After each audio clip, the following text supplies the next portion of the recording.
नमस्कार. हिंदुस्थान पोस्टच्या विचार मंथन मी डॉक्टर उदय निरगुडकर या विशेष मालिकेच्या आजच्या भागामध्ये मी हर्षद वैद्य आपल्या सर्वांचं मनःपूर्वक स्वागत करतो. एखाद्या घरामध्ये लहान मूल जन्माला येणं ही त्या संपूर्ण कुटुंबासाठी एक आनंदाची पर्वणीच असते.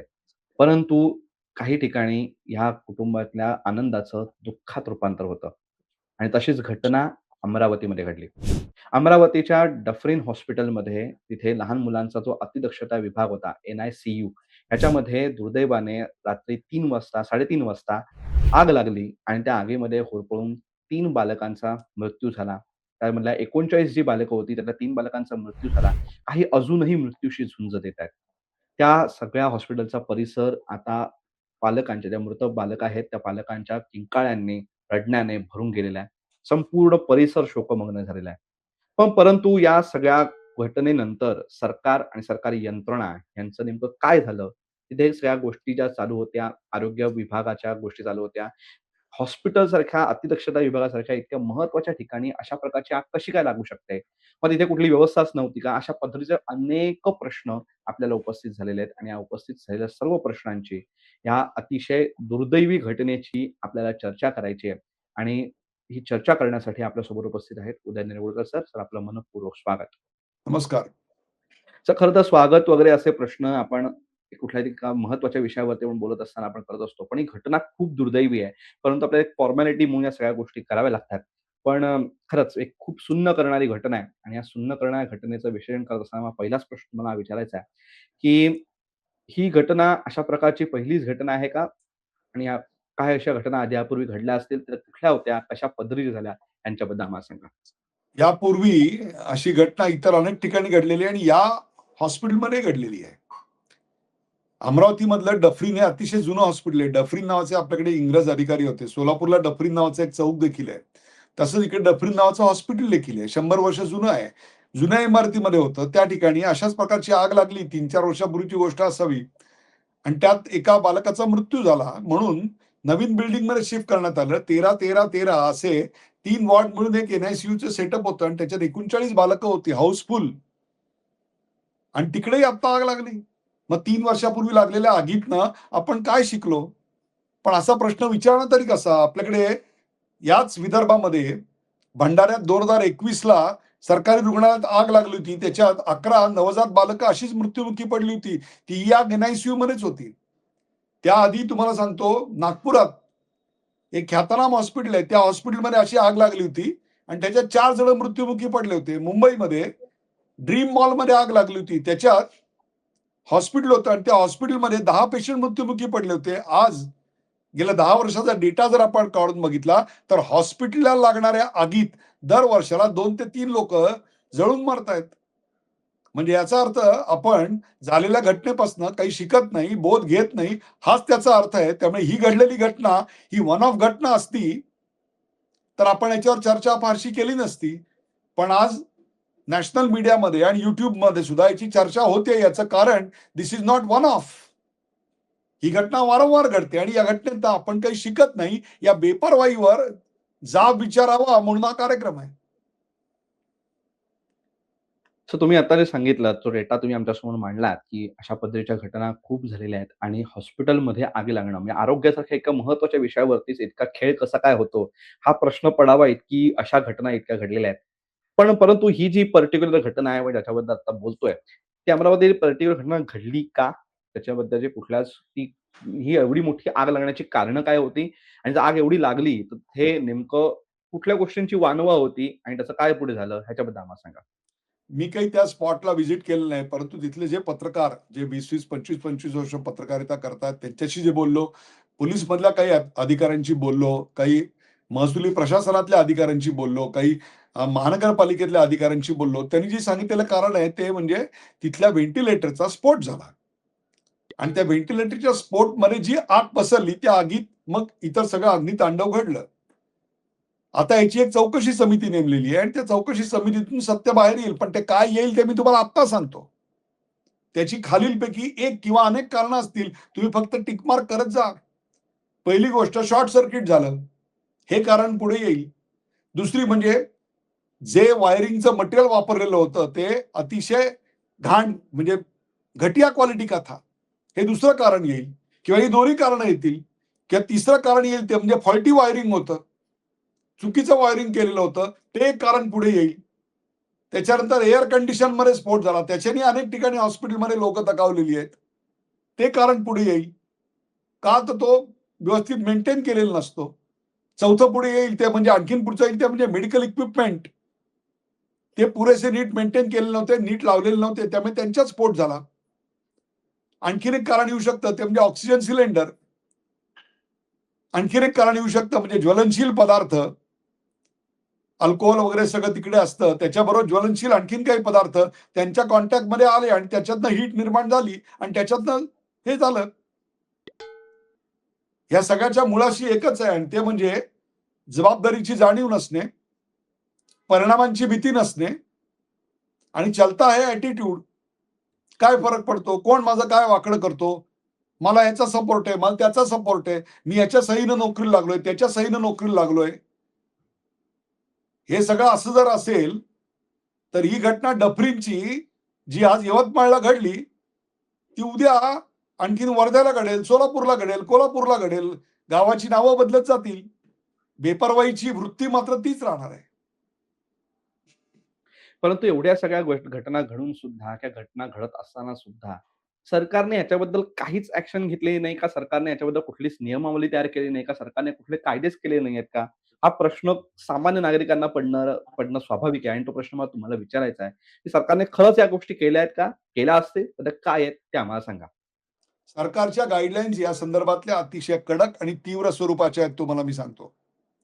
अगदी उदाहरण द्यायचं झालं तर केंद्र सरकारने या संदर्भात एक नियमावली यापूर्वीच कधीच जारी केलेली आहे. Ministry of health and family welfare यांनी ही नियमावली जारी केली आहे, ज्याच्यामध्ये fire and lifestyle in health care facilities या नावाखाली अनेक गाईडलाईन्स आहेत आणि त्या तुम्ही गाईडलाईनचा बारकाईनं अभ्यास केलात आणि त्याचा जर विकसित राष्ट्रांमधल्या गाईडलाईनचा अभ्यास केलात तर त्या तुलनात्मक दृष्ट्या कम्पॅरेबली बेस्ट आहेत. पण मग एवढंच आहे का? तर नाही, नॅशनल बिल्डिंग कोड पण आहे. त्याच्यामध्ये एनबीसी 16 मध्ये नॅशनल बिल्डिंग कोड 2016 मध्ये त्याच्यात परिवर्तन करण्यात आलेलं आहे. सुधारणा करण्यात आलेली आहे. आणि ती जी सुधारणा आहे त्याच्यामध्ये प्रिव्हेन्शनवर भर आहे आणि सेफ्टीवर भर आहे. मग हे सगळं कागदावर आहे. त्याची प्रत्यक्ष अंमलबजावणी काय? त्याकरता फायर एनओसी घ्यावी लागते. ती फायर एनओसी देताना काय निकष असले पाहिजेत तेही आपल्याकडे लिहिलेले आहेत. ते सर्टिफिकेशन रिन्यू करताना काय करावं याचे निकष आपल्याकडे आहेत. अलार्म सिस्टीम त्याचं इन्स्टॉलेशन आणि त्याचं चेकिंग याचे नियम आपल्याकडे आहेत. फायर एक्स्टिंग्विशर त्याचं अपग्रेडेशन हे सगळे नियम आहेत. परंतु अनेक ठिकाणी फायर एक्स्टिंग्विशर जे असतात ते एक्सपायर्ड असतात आणि जर ते एक्सपायर्ड नसतील तर ते कसे वापरायचे याचं ज्ञानच कोणाला नसतं. अशा प्रकारे जर आग लागली तर त्या लहान मुलांना त्यांच्या सलाईन सकट, ऑक्सिजन सकट तिथून कसं हलवायचं याचं प्रशिक्षण दिलेलं असतं का? इथे त्या नर्सचं मला कौतुक करावं असं वाटतं की ज्याने एवढे जीव वाचवले. अन्यथा मृतांचा आकडा खूपच वाढला असता. कारण तिथे धूर निर्माण होतो आणि तो धूर जर बाहेर गेला नाही तर गुदमरून लहान मुलं काय मोठी माणसंही मरू शकतात. त्यामुळे नियम कागदावर सगळे आहेत आपल्याकडे. सवाल अंमलबजावणीचा आहे. तिथं आपण मार खातोय.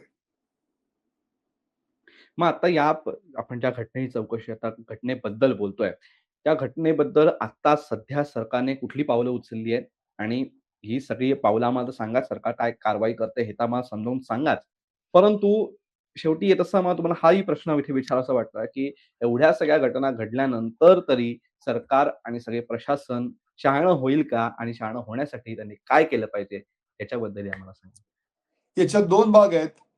पहिली गोष्ट म्हणजे अमरावतीची घटना घडल्यानंतर सरकारने काय केलं? तर ही घटना काही क्षणातच नॅशनल मीडियाने उचलून धरली. नॅशनल मीडियाने उचलून धरल्यानंतर त्याचा दबाव जाणवायला लागला आणि मग मंत्रालय खडबडून जागं झालं आणि प्रकाश आंबेडकर यांना खास शासकीय विमानाने की जे राज्य स्वास्थ्य मंत्री आहेत त्यांना तिकडे पाठवण्यात आलं.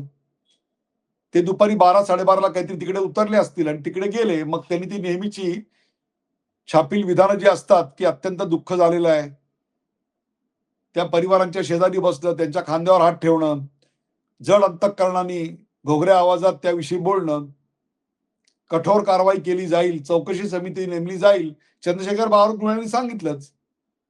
पण हे का निर्माण झालं याच्याविषयी ती चौकशी समिती सांगेल. दोषींवर कारवाई करू. आम्ही कोणाची गय केली जाणार नाही.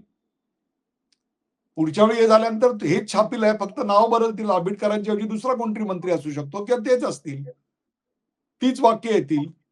पण प्रिव्हेन्शनच्या संदर्भामध्ये, मेंटेनन्सच्या संदर्भामध्ये आम्ही काही करतो का?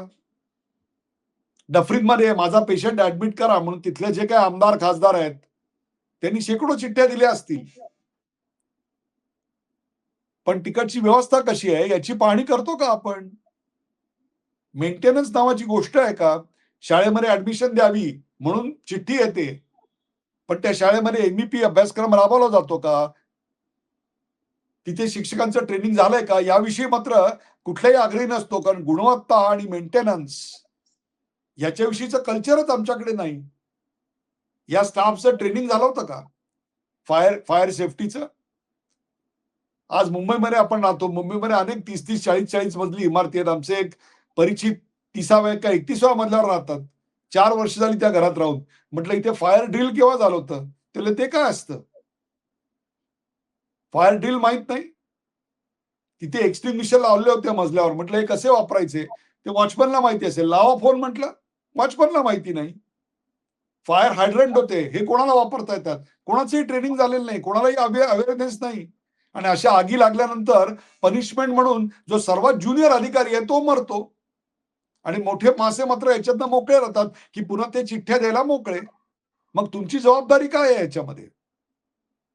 शासनाने सगळे नियम केले, त्याची अंमलबजावणी झाली नाही आणि अंमलबजावणीवर देखरेख करायची जबाबदारी जर प्रतिनिधींची नसेल, तर मग त्यांची जबाबदारी काय?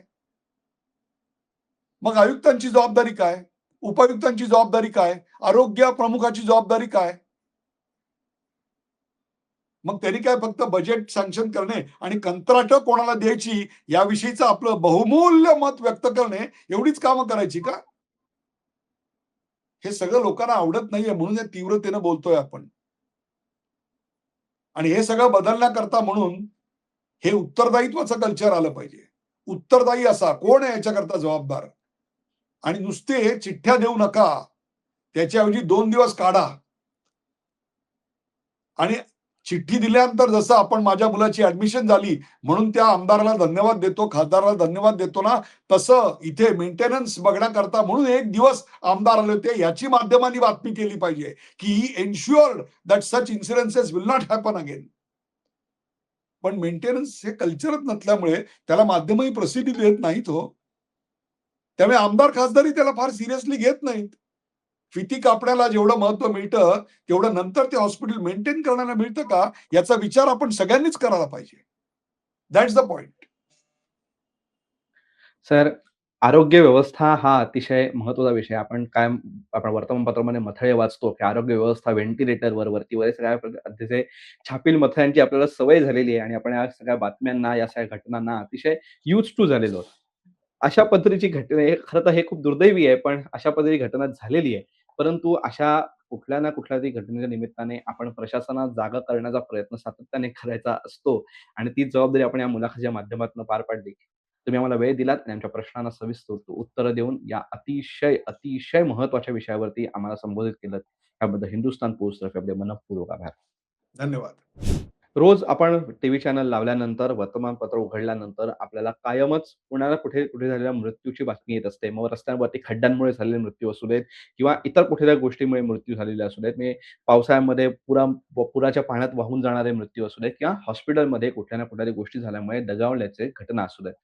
आपल्याला या मृत्यूंची अतिशय सवय झालेली आहे आणि आपण समाज म्हणून आपण खूप काय आपण निर्ढावलेलो काय, अशा पद्धतीचे प्रश्न आपल्याला पडायला लागलेत, की असं आपण निर्ढावत चाललेलो आहोत.